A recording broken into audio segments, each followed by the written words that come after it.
बिहार में उपचुनाव का बिगुल बजते ही महागठबंधन के अंदर एक ऐसी राड़ छिड़ गई है जिसने सियासी गलियारे में हड़कंप मचा दिया।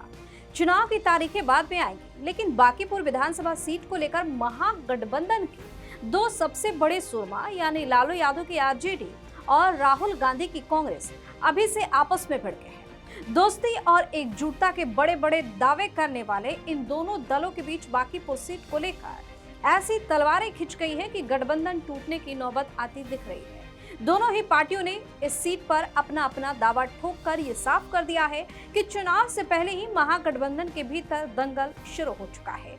नमस्कार, वीके न्यूज देख रहे हैं, मैं हूं आपके साथ दिव्या सिंह।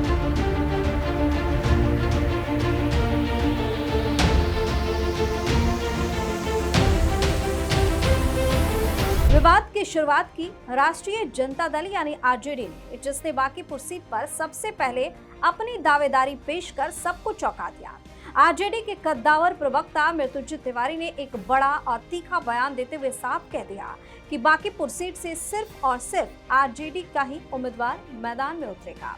आरजेडी ने इसके पीछे तर्क दिया है कि साल 2025 के विधानसभा चुनाव में भी पार्टी ने यहां से अपना प्रत्याशी खड़ा किया था।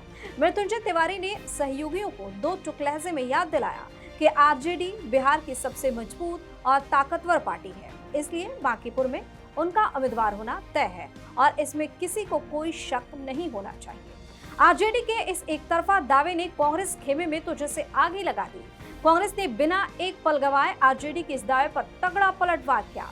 कांग्रेस प्रवक्ता आसित नाथ तिवारी ने मोर्चा संभालते हुए सीधे आरजेडी को चुनौती दे डाली और कहा कि बांकीपुर हमेशा से कांग्रेस की पारंपरिक सीट रही है, इसलिए इस पर असली और मजबूत हक सिर्फ कांग्रेस का ही बनता है। इतना ही नहीं, कांग्रेस प्रवक्ता ने आरजेडी को सख्त नसीहत देते हुए यहां तक कह दिया कि अगर कोई दल बिना सहयोगियों से बात किए अकेले ही सीटों पर दावा ठोकने लगेगा तो फिर उसे गठबंधन का हिस्सा नहीं माना जा सकता।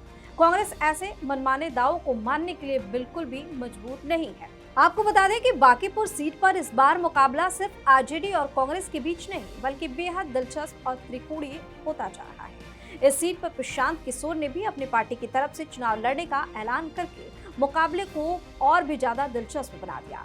पहले गलियारों में ये चर्चा थी कि प्रशांत किशोर को महागठबंधन का अंदरूनी समर्थन मिल सकता है, लेकिन अब जब खुद महागठबंधन के अंदर ही सिर्फ फुटअव्वल शुरू हो गई है तो समीकरण पूरी तरह से बदल चुके हैं। वैसे आरजेडी और कांग्रेस के बीच सीटों को लेकर मची हरार कोई नई बात नहीं है। इतिहास गवाह है कि साल 2025 के विधानसभा चुनाव में भी इन दोनों दलों के बीच सीटों के बंटवारे को लेकर भारी तकरार देखने को मिली थी।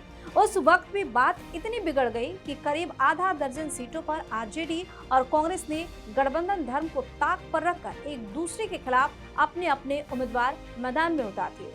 अब वही पुरानी सियासी रंजिश और पुरानी दुश्मनी इस उपचुनाव में भी दोबारा खुलकर सामने आ गई है। देखना दिलचस्प होगा कि बांकीपुर की यह जंग महागठबंधन को एकजुट रखती है या इसे बिखेर कर रख देती है।